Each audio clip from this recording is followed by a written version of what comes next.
Hello, it's Willie from the Ozarks and ready for our August 8th lesson in A Course in Miracles workbook for students. We're reading out of the original edition by Course in Miracles Society. Lesson 220. I am not a body, I am free, for I am still as God created me. Hopefully you're getting that down. This is our 20th day saying that every hour of the waking day and more if possible. Or as much as you can, even if you don't do it every hour. And then we're having those extended at least 15 minutes morning and evening quiet times where we're saying that at the beginning and at the ending of our period of meditation. And then sandwiched between it is that there is no peace except the peace of God. I am not a body, I am free, for I am still as God created me.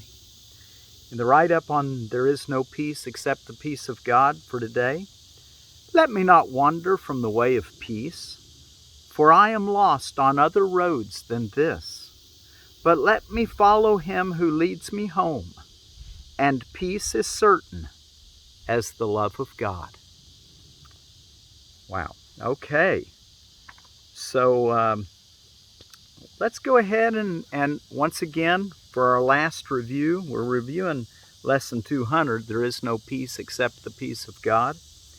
And like I've been doing on the last few lessons, I've been just reading those lessons. And I hope that you don't fall into that place of thinking that it's redundant. Because, you know, he says it so well and perfectly in such a wonderful way that I hate to really change anything. I just want it to really bubble up in us. You know, he's telling us to say this over and over for 20 days. So listening to the lesson twice during that period, maybe 3 times, is not too much. There is no peace except the peace of God. Seek you no further. You will not find peace except the peace of God. Accept this fact and save yourself the agony of yet more bitter disappointments, bleak despair, and sense of icy hopelessness and doubt. Seek you no further. There is nothing else for you to find except the peace of God, unless you seek for misery and pain. I don't think we're seeking for that, though, are we? This is the final point to which each one must come at last, to lay aside all hope of finding happiness where there is none, of being saved by what can only hurt, of making peace of chaos, joy of pain, and heaven out of hell. Attempt no more to win through losing, nor to die to live. You cannot but be asking for defeat. Yet you can ask as easily for love, for happiness, and for eternal life in peace that has no ending. We can ask for that just as easily that we can, and we ought to be asking for eternal life in peace. Eternal life in peace that has no ending. No matter what's going on, we can abide in peace. Ask for this and you can only win. To ask for what you have already must succeed. To ask what you have already must succeed. In other words, wake up. It's already yours. To ask that what is false be true can only fail. Forgive yourself for vain imaginings and seek no longer what you cannot find. For what could be more foolish than to seek and seek and seek again for hell, when you have but to look with open eyes to find that heaven lies before you, through a door that opens easily to welcome you? Come home. You have not found your happiness in foreign places and in alien forms which have no meaning to you, though you sought to make them meaningful. This world is not where you belong. You are a stranger here, but it is given you to find the means whereby the world no longer seems to be a prison house for you or anyone. You can see yourself freed with all your brothers and sisters. It's just a way of seeing. Freedom is given you where you beheld but chains and iron doors. For you must change your mind about the purpose of the world if you would find escape. You will be bound till all the world is seen by you as blessed, and everyone made free of your mistakes and honored as he is. You made him not, no more yourself, and as you free the one, the other is accepted as he is. What does forgiveness do? In truth, it has no function and does nothing, for it is unknown. For it is unknown in heaven. Well, let's see that again. Let's make sure you understand that. What does forgiveness do? In truth, it has no function and does nothing, for it is unknown in heaven. It is only hell where it is needed and where it must serve a mighty function. Is not the escape of God's beloved Son from evil dreams that he imagines, yet believes are true, a worthy purpose? Who could hope for more while there appears to be a choice to make between success and failure, love and fear? There is no peace except the peace of God, because he has one Son, who cannot make a world in opposition to God's will and to his own, which is the same as his. What could he hope to find in such a world? It cannot have reality because it never was created. Is it here that he would seek for peace? Or must he see that as he looks on it, the world can but deceive? Yet can he learn to look on it another way and find the peace of God? Peace is the bridge that everyone will cross to leave this world behind. Peace is the bridge that everyone will cross to leave this world behind. But peace begins within the world perceived as different, and leading from this fresh perception to the gate of heaven and the way beyond. Peace is the answer to conflicting goals, to senseless journeys, frantic, vain pursuits, and meaningless endeavors. Now the way is easy, sloping gently towards the bridge where freedom lies within the peace of God. Let us not lose our way again today. We go to heaven, and the path is straight. Only if we attempt to wander can there be delay and needless wasted time on thorny byways. God alone is sure, and he will guide our footsteps. He will not desert his Son in need, nor let him stray forever from his home. The Father calls, the Son will hear, and that is all there is to what appears to be a world apart from God, where bodies have reality. Now is there silence. Seek no further. You have come to where the road is carpeted with leaves of false desires, fallen from the trees of hopelessness you sought before. Now are they underfoot, and you look up and on toward heaven, with the body's eyes but serving for an instant longer now. Peace is already recognized at last, and you can feel its soft embrace surround your heart and mind with comfort and with love. Today we seek no idols. Peace cannot be found in them. The peace of God is ours, and only this will we accept and want. Peace be to us today, for we have found a simple, happy way to leave the world of ambiguity and to replace our shifting goals and solitary dreams with single purpose and companionship. For peace is union, if it be of God. For peace is union. Unite with all your brothers and sisters, if it be of God. We seek no further. We are close to home and draw still nearer every time we say, there is no peace except the peace of God. And I am glad and thankful that it is so. And I am glad and thankful it is so. There is no peace except the peace of God. Speaking about being wandering, it says, only if we attempt to wander can there be delay and needless wasted time on thorny byways. God alone is sure, and he will guide our footsteps. And how's he guide us out of hell into heaven? By practicing forgiveness. The illusion that ends all illusions. That wakes us up. It lets us see what's real. It lets us see that we're one with our brothers and sisters. And you wouldn't condemn yourself, and so you wouldn't condemn them. When you see everyone is innocent, now you're free.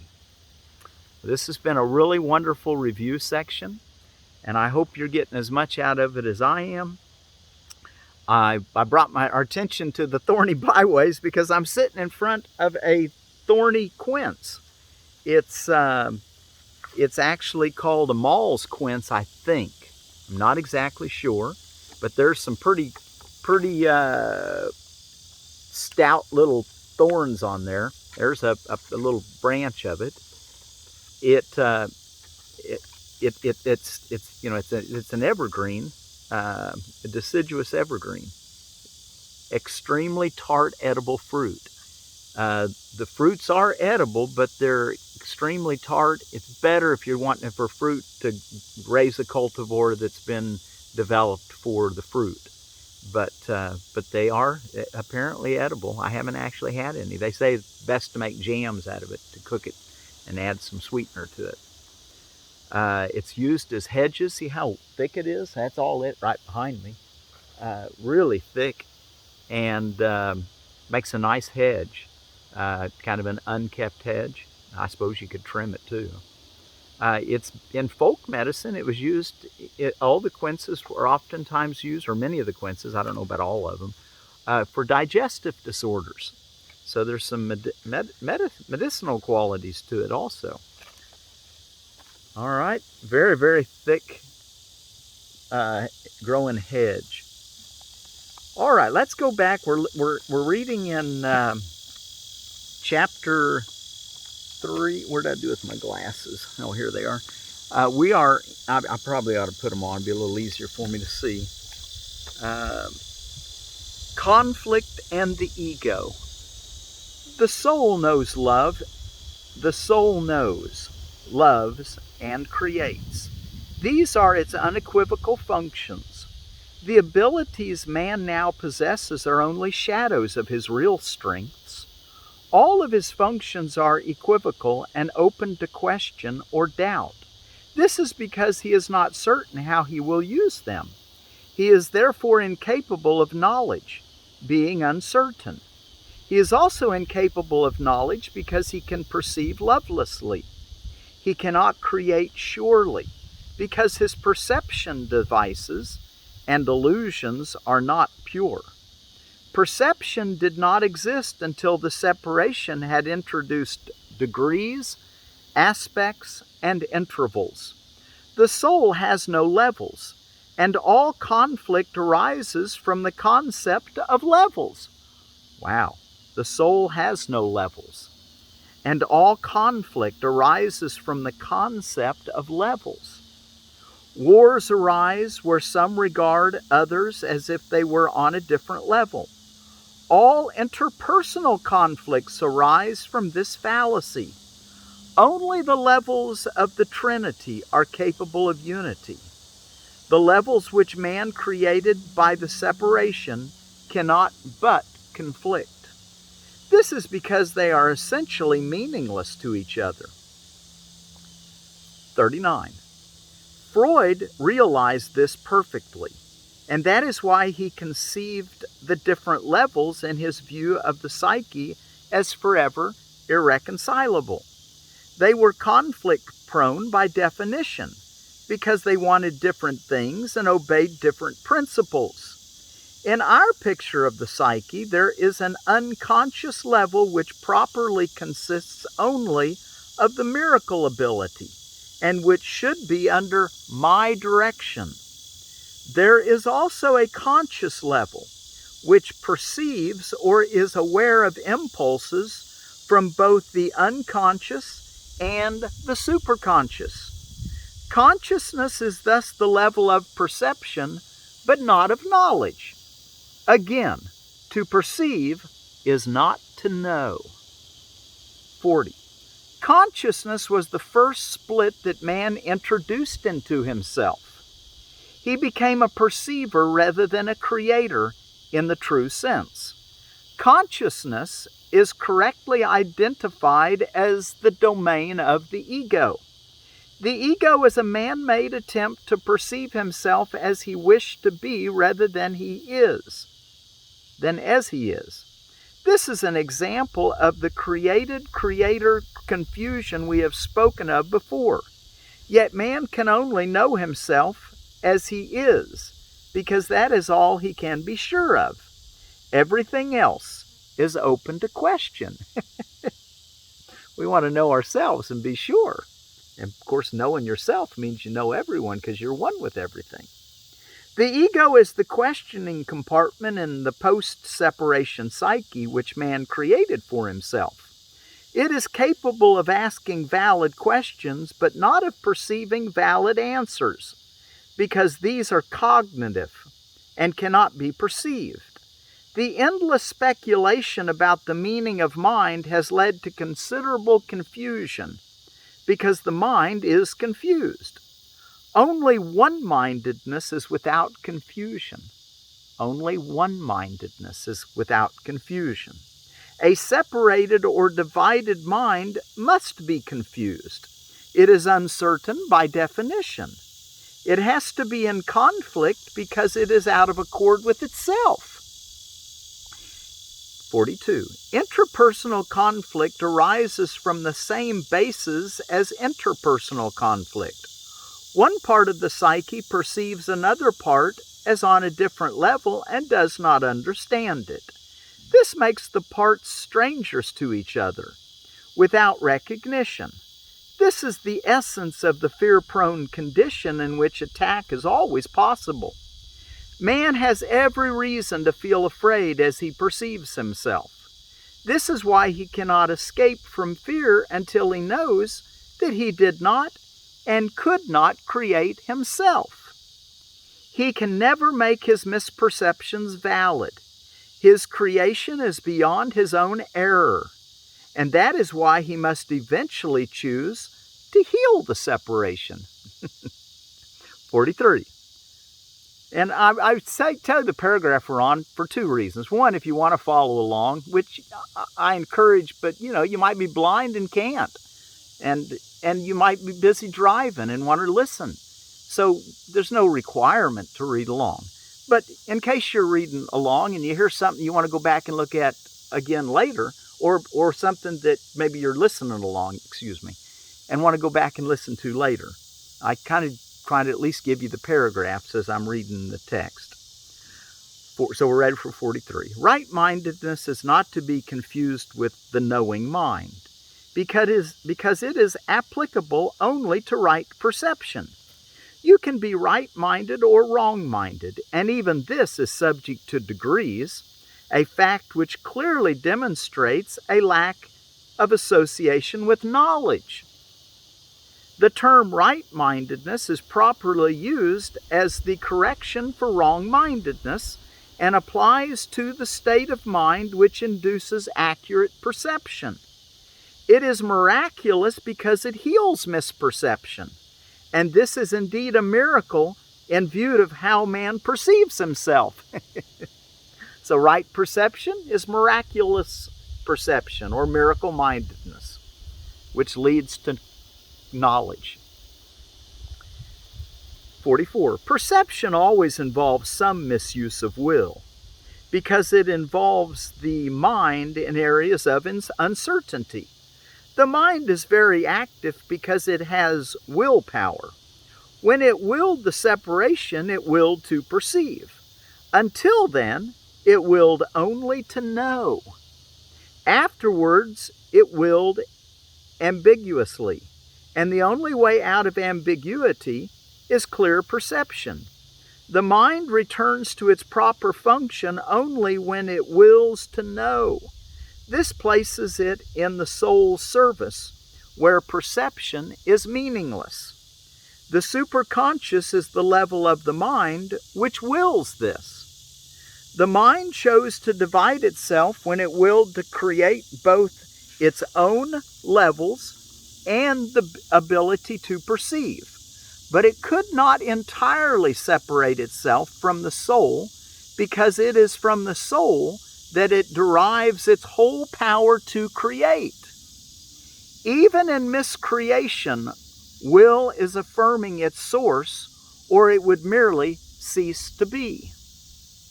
This is impossible because it is part of the soul which God created, and which is therefore eternal.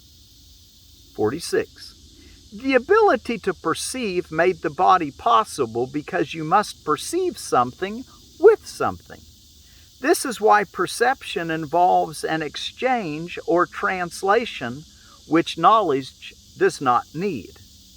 The interpretive function of perception, actually a distorted form of creation, then permitted man to interpret the body as himself, which, though depressing, was an attempt to escape from the conflict he had induced. So perceiving your body as yourself is depressing.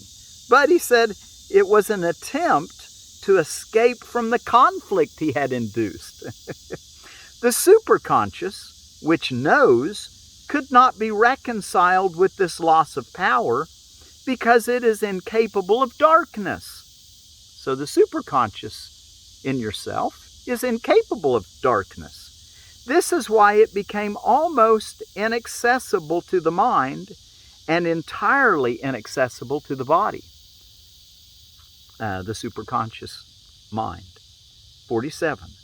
Thereafter, the superconscious was perceived as a threat, because light does abolish darkness merely by establishing the fact that it is not there. See why it's so important that we meditate? So we want to be in tune with our true self, that deep higher self that's connected with the all, the superconscious part of ourself. The truth will always overcome error in this sense. Let's back up and read 47 at the beginning. Thereafter, the superconscious was perceived as a threat.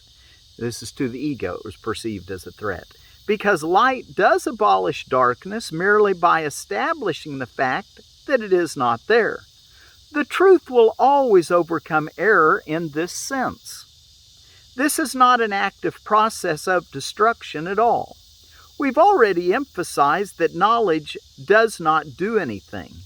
It can be perceived as an attacker, but it cannot attack. What man perceives as its attack is merely his own vague recognition of the fact that it can always be remembered, never having been destroyed. 48. God and the souls he created remain in surety and therefore know that no miscreation exists.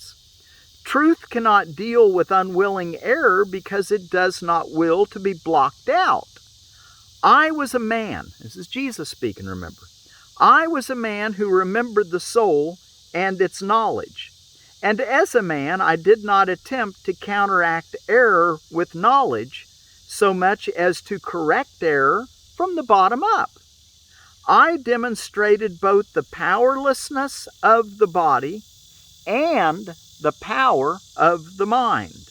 By uniting my will with my Creator, I naturally remembered the soul and its own real purpose. And he's telling us that we can do that also by following his lead. 49. I cannot unite your will with God's for you, but I can erase all misperceptions from your mind if you will bring it under my guidance. Only your misperceptions stand in your own way. Without them, your choice is certain. Sane perception induces sane choosing. I think we should read that again. I can unite your will with God's for you. I cannot unite your will with God's for you. But I can erase all misperceptions from your mind if you will bring it under my guidance. Only your misperceptions stand in your own way. You see, all those things that we've believed and thought for maybe lifetimes are what's in our way of seeing God and knowing ourself, that which is above the realm of consciousness, the superconscious, that the real, the knowledgeable, the place of knowing. But we can go there if we'll just allow the Christ in us to lead us beyond the illusions that we've all believed were true. So only your misperceptions stand in your own way. Without them, your choice is certain. That should make you very happy. Sane perception induces sane choosing. The atonement was an act based on true perception. I cannot choose for you, but I can help you make your own right choice. Many are called, but few are chosen. He's quoting something that was quoted of him as saying in the Bible. Okay? Many are called, but few are chosen. Should read, all are called, but few choose to listen. All are called, but few choose to listen. Therefore, they do not choose right. Now, of course, in the end, all will listen. But the end can be a long, long ways off as far as time goes. And the last paragraph we'll read today. The chosen ones are merely those who choose right sooner. Okay, the chosen ones are merely those who choose right sooner. This is the real meaning of the celestial speed up, which is what we're undergoing right now. Strong wills can do this now, and you will find rest for your souls. God knows you only in peace, and this is your reality. Okay, we'll be ready for the loss of certainty the next time we read. And I'll put a mark here. I doubt we'll read tomorrow because we're going to be starting Part 2 in A Course in Miracles Workbook for Students. That was what we are reading today in Lesson 220. I am not a body, I am free, for I am still as God created me. There is no peace except the peace of God. I am not a body, I am free, for I am still as God created me. That is the last lesson in our review. So we'll be ready for Part 2 tomorrow, and we will read the introduction, and then we'll go on to Lesson 221. So if you want to read ahead, you're welcome to be ready for that. But for today, be sure to remember that there is no peace. Now, if you're looking for peace anywhere except the peace of God, you'll only find misery and pain. There's only one place to find peace, and it's in God. And I want to bring our attention back to the very beginning of the Course where he said, nothing real can be threatened. Nothing unreal exists. Herein lies the peace of God. So if you want to know the peace of God, know that nothing unreal exists, and nothing unreal exists. Nothing unreal exists, and here I've just said it, and now I'm trying to say it again, and I'm not able to. Isn't that funny how that our minds do that sometimes? Nothing real can be threatened. Nothing unreal exists. Herein lies the peace of God. And our prayer, God, lead us into peace. Show us the way. And when we find ourselves not at peace, let us remember to ask for help. Amen. I am not a body, I am free, for I am still as God created me. There is no peace except the peace of God.